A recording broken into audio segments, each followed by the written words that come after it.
TV9 Rajinikanth sir ఇంటర్వ్యూలో కేసీఆర్ గారు కొన్ని మాటలు చెప్పడం జరిగింది. ఏంటంటే కాంగ్రెస్ నేతలు ఒక్కొక్కరుగా నాకు వచ్చేస్తున్నారు బయటికి, నాకు తెలుసు మీ వాళ్ళు టచ్లో ఉన్నారు, నాకు రోజు మాటలు జరగడం జరుగుతున్నాయి. అసలు ఏంటి సార్, ఇది నిజమా అబద్ధమా, ఎంతవరకు మీ అభిప్రాయం? ఇప్పుడు ఆయన డిఫెన్స్లో పడ్డాడు, బీఆర్ఎస్లో అందరూ వెళ్ళిపోయారు. కడియం శ్రీ ఏరియాల అమ్మాయి చాలా మంది, కేశవరావు, పెద్ద పెద్ద మహా వాళ్ళు వెళ్ళిపోయారు. ఓకేనా, బీఆర్ఎస్ నుంచి కాంగ్రెస్కి వెళ్ళిపోయారు. అది అందరూ చూస్తే ప్రజలకు తెలిసింది. ప్రజలు తెలియదు అని చెప్తున్నాడు, కాంగ్రెస్ నాతో ఉంటారు. నీతో ఎందుకుంటారు? గవర్నమెంట్ అకౌంట్ నీ దగ్గర ఎందుకు వస్తారు? ఒకవేళ అలాగానే కాన్స్పిరసీ చేశారనుకో, ఆ డిప్యూటీ సీఎంలు అందరూ కలిసి చేశారనుకో, బీజేపీ చేస్తుంది. బీజేపీ ఇటువంటి చేస్తుంది. మహారాష్ట్రలో చేసింది.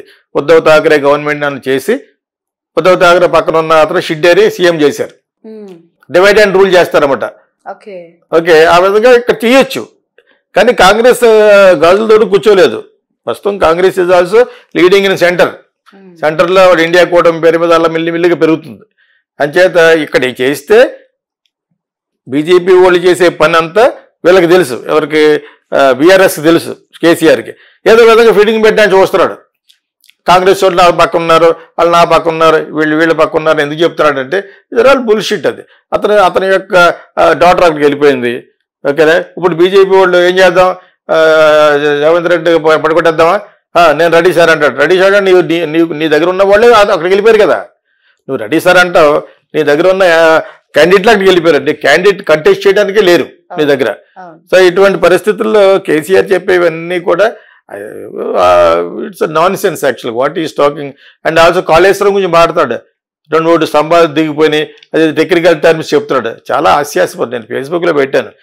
ఈలోగా నిన్న మొన్న ఇంకో చోట బ్రిడ్జ్ పడిపోయింది, కడుతున్న బ్రిడ్జ్. ఇది లేటెస్ట్. తెలంగాణలో అండర్ కన్స్ట్రక్షన్లో ఉన్న బ్రిడ్జ్ పడిపోయింది. అదే రోజు నేను కాళేశ్వరం గురించి మాట్లాడతాడు రజనీకాంత్ టీవీ9లో. ఎంత హాస్యాస్పదం చూడండి. వాళ్ళు స్టార్ట్ చేసిన బ్రిడ్జ్ వీళ్ళ హయాంలో పడిపోయింది. ఏమాత్రం కొంచెం అవకాశం ఇచ్చినా మీరే పడగొట్టేశారంటారు వీళ్ళని. వీళ్ళు వచ్చి 1.5 months 2 months అయింది. వీళ్ళు వచ్చినప్పుడు ఒక సిమెంట్ బ్యాగ్ కూడా వేసి ఉంటారు అందులో. వాళ్ళు కట్టే బ్రిడ్జ్ పడిపోయింది. మీకు అర్థమైనప్పుడు మీకు. సో ఇది position of BRS. And first of all BRS పేరు మార్చడంలోనే పెద్ద బూత్ అది టీఆర్ఎస్ నుంచి. ఈసారి సిబిఎన్ ప్రభుత్వంలోకి వస్తే పోలవరం ప్రాజెక్ట్ పూర్తి చేస్తాను అని అనడంలో అంతరార్థం ఏంటి? అది ఎంతవరకు నిజం? దాని గురించి మీ అభిప్రాయం. స్టార్ట్ అయింది ఆయన హయాంలోనే స్టార్ట్ అయింది. ఏం చేయలేదు. ఇష్టం వచ్చిన వాళ్ళకి కాంట్రాక్ట్లు ఇచ్చేసాడు చంద్రబాబు నాయుడు. అక్కడ డబ్బులు తినేశారు. వితనం రాగానే వాళ్ళ మీద కక్షపూరితమైన గవర్నమెంట్లు వచ్చినాయి కాబట్టి ఇటు జగన్ వచ్చి చేయించాడు. దాన్ని మళ్ళీ తిరగతోటి మళ్ళీ రీకాల్ చేశాడు ఇంకొక వేరే కాంట్రాక్టర్స్ని. అక్కడే డైల్యూట్ అయిపోయింది పోలవరం యాక్చువల్గా. ఆ డైల్యూట్ అయిపోయిన దాంట్లో ఎలాగా ఇప్పుడు ఏదో విధంగా జగన్ గురించి బ్యాట్ పాడుతూ నేను వస్తే అది చేస్తాను, నేను వస్తే వాలంటరీకి ఎక్కువ ఇస్తాను, నేను వస్తే పోలవరం ఫినిష్ చేస్తాను. మరి నువ్వు ఉండగా ఏం చేయనప్పుడు నువ్వు మళ్ళా వస్తే చేస్తానంటే ఎంత హాస్యాస్పదం అన్నాను.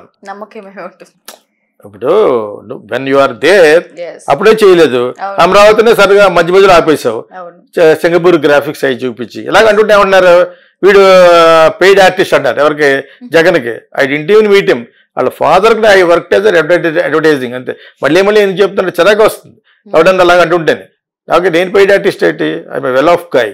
సో పక్కన పెట్టండి.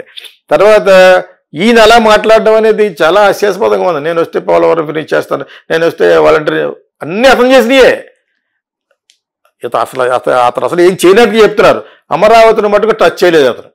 చాలా కక్షపూరితంగా. అది కమ్మాయి ఏరియా కాబట్టి మీకు కావాల్సిన రియల్ ఎస్టేట్ బిజినెస్ చేసుకున్నారు కాబట్టి మీరు అక్కడ డబ్బులు ఇచ్చి తెంటలు వేసి కూర్చోబెట్టి నిరాహార దీక్ష చేయిస్తారు కాబట్టి అక్కడ మటుకు డెఫినెట్గా జగన్ ఏం చేయలేదు. నిన్న మొన్న ఎవరో చూపిస్తారు బిల్డింగ్ల యొక్క పరిస్థితి చాలా ఉన్నాయి. అవన్నీ బొక్కలు మొలిచేసి అలా ఉన్నాయి. అటువంటి అడిగి చేయించాలి మీరు. అవి కాదు మీకు ఓట్లు ఎలాగ వస్తాయో అవి తప్ప. అసలు అమరావతిలో కూడా డెవలప్ చేస్తూ 3 పెట్టుకోండి అంటంలో మీకేంటి జబ్బు? అమరావతి ఉండాలని ఎందుకు అనుకుంటున్నారు? నాకు విశాఖపట్నంలో ఉండాలని అనుకుంటున్నాను, కర్నూలులో ఉండాలనుకుంటాడు. 3 పెడతాడు, పెట్టనివ్వండి. ఆ 3 చేయండి అని చెప్పాలి. ఆ 3 స్టార్ట్ చేయి. అమరావతి ఎందుకు ఆపేస్తారు అనాలి తప్పితే అమరావతి ఉండాలంటే ఏంటి మొండి పొట్టేటి? ఎందుకు ఉండాలి? అమలాపురంలోను అమలాపురం కాదు, అమరావతిలో ఎందుకు ఉండాలి? వై ఆల్రెడీ 75% డెవలప్ అయిన వైజాగ్లో ఉండాలనుకుంటాను యాజ్ అన్ ఎడ్యుకేటెడ్ పర్సన్ కానీ. అక్కడ ఉన్న కొంతమంది ఉన్నారు వీళ్ళ కమ్యూనిటీ వాళ్ళు, దాని పైకి రానివ్వరు విశాఖపట్నం. వాళ్ళే బాగుండాలి. నేను చాలా కాలం చెప్తున్నాను ఈ విషయం యాక్చువల్గా. సో అన్లైక్ దట్ అతను యొక్క కక్షపూరితంగా డెవలప్ చేయింది ఏమైనా ఉంటే అమరావతి చేయలేదు. కరెక్ట్. అది ఎందుకు చేయలేదు అడిగి ఏదో విధంగా గవర్నమెంట్లో కోర్టుకు వెళ్ళి అవి చేయించాలి. కానీ అది వదిలేసి నేను వస్తే అది చేస్తాను, నేను వస్తే నువ్వు వద్దుగా కదా స్టార్ట్ అయింది. అది నువ్వు ఉండగానే that real estate business of Amaravati started. అందుకని వీళ్ళందరూ అమరావతి అన్నారు. బికాజ్ ఆ ఏరియా అంతా కమ్మాస్. తప్పులేదు, వాళ్ళ ఏరియాలో ఉన్నారు, వాళ్ళు ల్యాండ్ డెవలప్ చేసుకున్నారు. But at the same time Kurnool కూడా డెవలప్ అవుతుంది హైకోర్టులో కట్టడం వలన. సో అదేవిధంగా Visakhapatnam already developed, it's city of destiny అంటారు. దాన్ని ఎందుకు వద్దంటారు?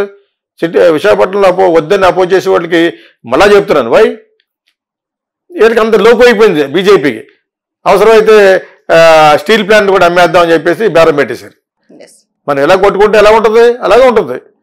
బీజేపీకి సదరన్ స్టేట్లో ఓట్లు రావట్లేదు కాబట్టి they are playing with AP, Karnataka, Tamil Nadu. వాళ్ళకి దూకలేని చెల్లవు. తమిళనాడులో ఒక్క సీటు కూడా రాదంటున్నారు ఇప్పుడు బీజేపీకి. ఒక అన్నామలై ఆయన తప్ప ఆయన కూడా రాకపోవచ్చు. అంచేత అదేవిధంగా కర్ణాటకలో వీళ్ళ ఫుట్ హోల్డ్ పోయింది బీజేపీ. అదేవిధంగా వీళ్ళ ప్లే చేస్తారు డివైడ్ అండ్ రూల్ కింద. చాలా మనం కొట్టుకుంటున్నాం. అయినా కూడా మోడీ గారినే పట్టుకుని వదలకుండా ఎందుకున్నాడు జగన్? జైలుకి వెళ్ళిపోతాడు. లేకపోతే వాళ్ళు ఆ పాలిటిక్స్ మొదలుపెట్టారు, బ్లాక్ మెయిలింగ్ పాలిటిక్స్. ఆ ప్రమాదం ఇతరుగా ఉంది చంద్రబాబు నాయుడు. బికాజ్ పర్సనల్గా మోడీ గారు చంద్రబాబు నాయుడు హేట్ చేస్తాడు. అండ్ ఆల్సో వాళ్ళు 3.5 to 4%. పవన్ కళ్యాణ్ ఎందుకు పెట్టినాడు పక్కన? ఇది గెలిచిన గెలవకపోయినా 27%కి రిప్రజెంటేటివ్ అవుతాం. 27% కాపులకి రిప్రజెంటేటివ్ అవుతాం. అంచేత అతనికి సపోర్ట్ ఎప్పుడు ఉంటుంది, ఓడిపోయినా ఉంటుంది. మీకు అర్థమైందా? ఓడిపోతే చంద్రబాబు నాయుడుకి ఉండదు, జైలుకి వెళ్ళిపోతాడు. ఓడిపోతే జగన్ కూడా ఉండదు. అర్థమైందా? 6-7% రెడ్డీస్, వీళ్ళు వచ్చి 3.5 to 4% కమ్మస్. వాళ్ళకి తెలియదా? వాళ్ళకి ఈ పక్కగా అన్ని కూడా వాళ్ళకి అనాలిసిస్ తెలుసు. అండ్ ఆల్సో పర్సనల్గా మోడీ గారిని హట్ చేసాడు ఇతను. ఒక ఎన్డీఏలో ప్రెసిడెంట్గా చైర్మన్గా ఉన్నప్పుడు చంద్రబాబు నాయుడు మోడీ గారికి హెల్ప్ చేయలేదు. ఆ కక్ష మనసులో పెట్టేసుకున్నాడు ఆయన. Sir, our prime minister Shri Narendra Modi గారు రాజస్థాన్లో మేనిఫెస్టో మరియు ముస్లిం మీద విరుచుకుపడ్డారు. దాని గురించి మీ అభిప్రాయం ఏంటి? రాజస్థాన్లో ఆయన మేనిఫెస్టో కాదు, కాంగ్రెస్ మేనిఫెస్టోని, కాంగ్రెస్లో ఉన్న మేనిఫెస్టో ఉంటుంది కదా, దాన్ని క్రిటిసైజ్ చేస్తూ కొంచెం అహెడ్ వెళ్ళి కొంచెం అసభ్యంగా మాట్లాడాడు. రాజకీయ సభ్యత అంటారు దాన్ని.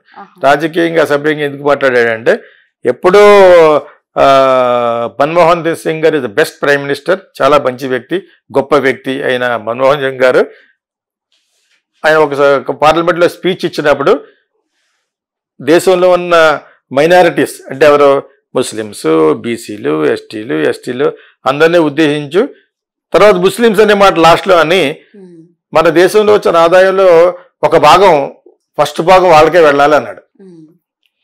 అది ఇప్పుడు పట్టుకొచ్చారు. అది ఎప్పుడుది?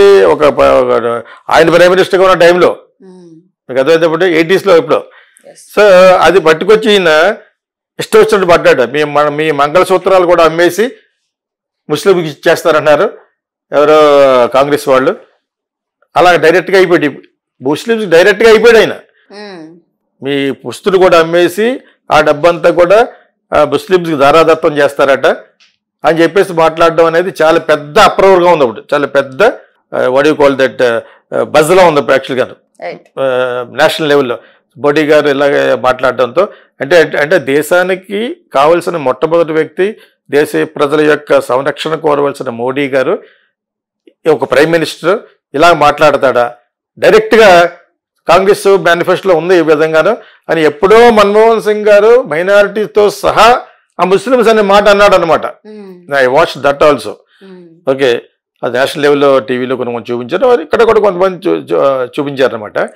ఆ మాట అన్నాడు, మీ యొక్క బంగారాన్ని, డబ్బుని, ఆస్తిని అంతా కలిసి ముస్లింస్కి పంచిపెట్టేస్తాడు వీళ్ళు కాంగ్రెస్ గవర్నమెంట్లోకి వస్తే, బీ కేర్ఫుల్, మంగళసూత్రం కూడా అమ్మేస్తారు వీళ్ళు, అమ్మేసి వాళ్ళకి ఇచ్చేస్తారని డైరెక్ట్ అయిపోయాడు.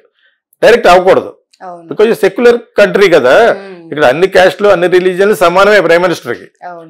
అది బయటపోయాడు. ఇది చాలా ఎఫెక్ట్ చేస్తుంది. Plus to the Congress plus. ఇప్పుడు మొత్తం ముస్లిమ్స్ కాంగ్రెస్కి వెళ్ళిపోతారు అప్పుడు.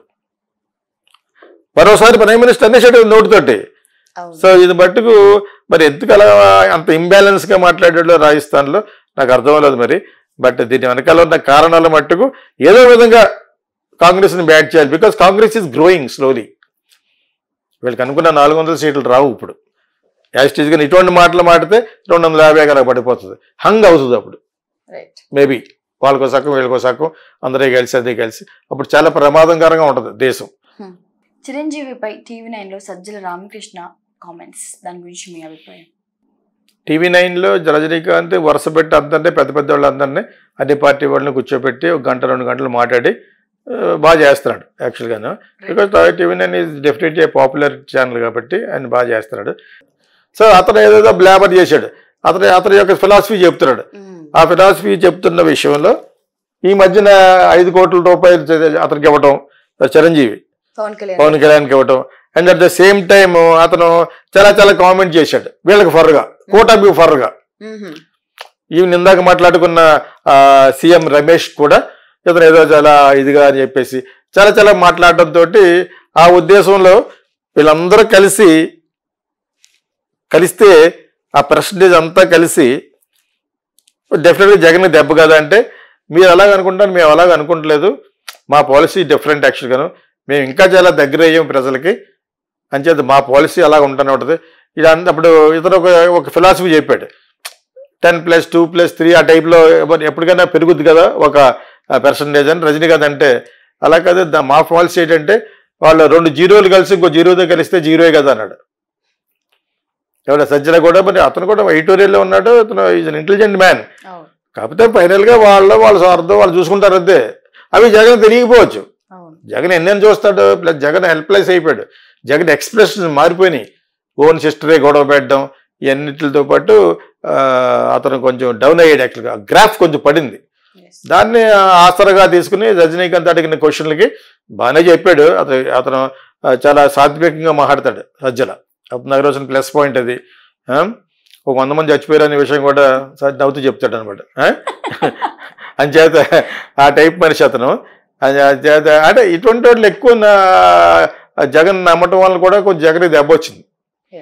అడ్వైజ్ ఇచ్చేవాళ్ళు కూడా ఈ has to have a critical mind what is happening other side of the shore.